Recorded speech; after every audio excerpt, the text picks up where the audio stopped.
When you start learning a new piece, it's very tempting to just start playing it without so much thought. But I realized over the past years that how you practice matters much more than how much you practice, especially in the beginning stages of a new piece. So in this video, I want to show you how I actually approach a new piece and how I make my practice the most efficient from day one. Hi there, my name is Francisca Portugal. I'm a professional violinist working as a first violin in residence orchestra in Den Haag, the Netherlands, and I'm also a violin teacher both in person and online. So if you're interested in practice tips, technical advice and ways to improve your playing, make sure to subscribe and stick around. So the first step to learn a piece is the most basic step. It's just listening. And we have two kinds of listening. I will first talk about the first one, which is passive listening. And passive listening is the first impression you get of a new piece. And that can include, for example, the overall structure of the piece, the different characters and emotions, different tempos, and also different interpretations from different people. And this type of listening is very important because you first want to create a meaning out of the piece and only after start working on the piece with the meaning already in mind. And the other type of listening is what I call the active listening. And this is the type of listening which you have to be a bit more aware of what's happening in the music. For example, if you play a piece that is not for solo violin but includes, for example, a piano accompaniment or orchestra or, for example, a chamber music piece, you have to play with other people. And therefore it's very important for you to know and understand the part of the piano accompaniment or the orchestra part, or even the parts of the other instruments when you are doing chamber music. And those can include, for example, where you need to enter, or how much time do some instruments take in certain parts of the music. And the more aware you are of this before actually start practicing, the more your practice is going to be conscious about the music itself. And another way of doing active listening is by getting inspired by other interpretations.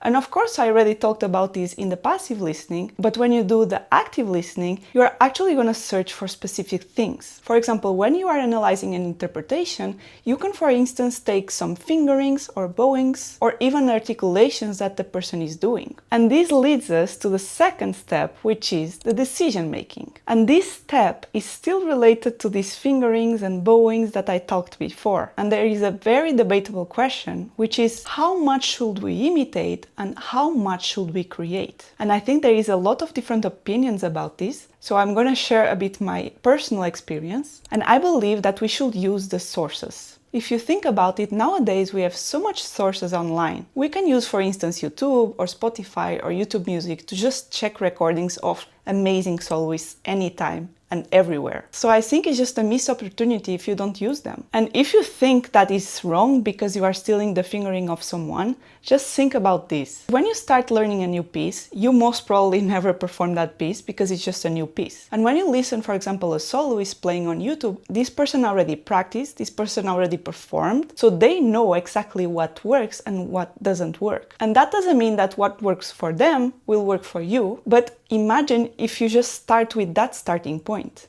And nowadays we are able to do that.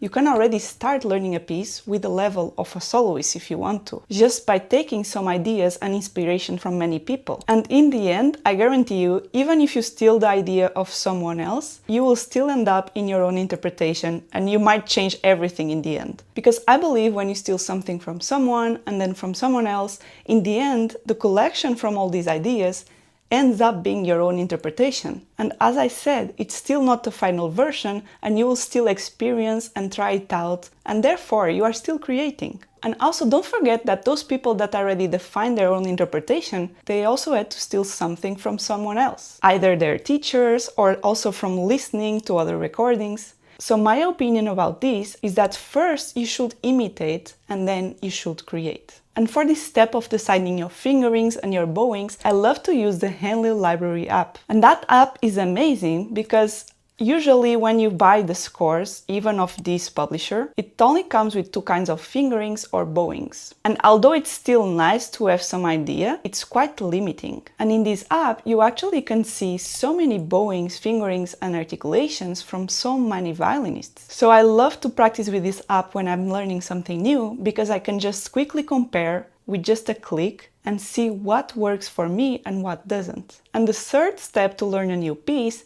is to actually progress. And there is also a very debatable question, which is, should I start by practicing slow or should I start by practicing fast? For years, I started practicing pieces very slow. And there were several reasons why I did this. One of those was because I was just afraid to get bad habits into my playing. The other one is that I felt that I wasn't capable of playing immediately in the speed. Since I started actually playing in orchestra and I was kind of forced to prepare things very fast, I also changed my approach to solo pieces or pieces that I want to learn for myself. And now my approach is very different, but it actually works so much better. So how I do it is that when I'm deciding which fingerings or bowings to do, I start immediately playing in tempo, or very close to the tempo. And I like to do this because in the years where I was playing very slow, I realized that I was practicing something that eventually wouldn't work. I would decide all my fingerings, all my bowings in a very slow tempo, and then I will spend months practicing those fingerings and those bowings,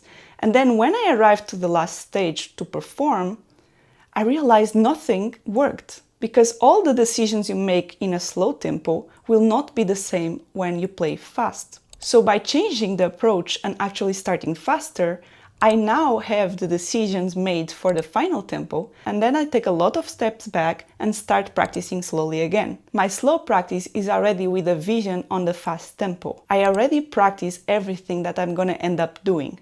So in that way, I'm not losing time and I'm already practicing what I want to do. So it's very important that on this decision making, you start to decide your fingerings, you start to decide your bowings, even musicality, like which parts of the bow you need to play, for example. And one very important point in this slow practice is that not only you do the decisions that you decide, but that you also exaggerate those. And that's because performance takes 20% of your practice. That means that when you're going to perform, and if you practice to 100, you are just going to play 80%.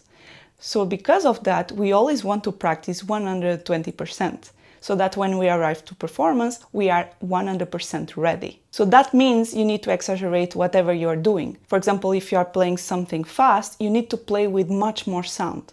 Because in the end, in the performance, with the nerves and with all these distractions, you are going to end up hiding a bit more. So to compensate that, practice louder in your practice. And then we arrive to the last stage, which is to perform. And performance is not only the performance day, it actually starts some weeks before. And that's the moment that you need to play a bit more with the piano accompaniment and to try to do run-throughs also for yourself and for other people, because then you prepare for the worst situation, which is to actually perform in a real event. So with this graphic, I usually think about like a wave in which I start practicing on the tempo, and then I go to a slower version and then slowly progress to the faster tempo again. And keep in mind that it's not wrong to pass a bit the limit of the tempo, because again, if we exaggerate that in terms of thinking about performance, if you can play a bit faster, then it's going to become easier for you to play in the actual tempo you want to play. And to end this video, I have two small tips for your practice. And one of those is something that I also used to do very wrong, and is to think more about the things you need to practice versus the things you need to change. A lot of times in the past, I was just practicing thousands of times the same thing because something wasn't working. And nowadays, I think I start to change more things in my practice. For instance, imagine you are playing a passage, like a quick one,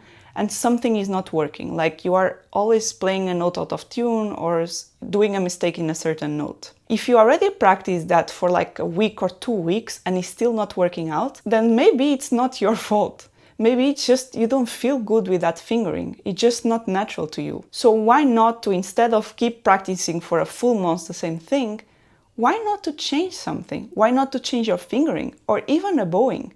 There were situations in which I just changed a bowing and everything suddenly sounded way better. And the other tip is to distinguish very good what are technical exercises from etudes and from pieces. Because each one of these have very different goals. And you should practice in different ways according to which type of music you are playing. For example, if you play a very short independence exercise, it's probably just a measure of music, which is very demanding because it will be hard, but it's basically only technique and not music. So when you practice that, it's important that you realize that it's purely technique and you should focus only in that. When we work on etudes, for example, it's a bit more complex because etudes join both technique and music. And they are actually one of the best things to practice because they are kind of the intermediate thing between technical exercises and pieces. And think about the etudes as a way to destroy your playing. And don't get scared about this because it doesn't mean that you need to play bad. It just means that, for example, when you play a concerto, we don't want to focus so much on the technical parts. Because imagine you cannot play something in a piece, either in a concerto or a sonata, and you keep practicing that, thinking about technique.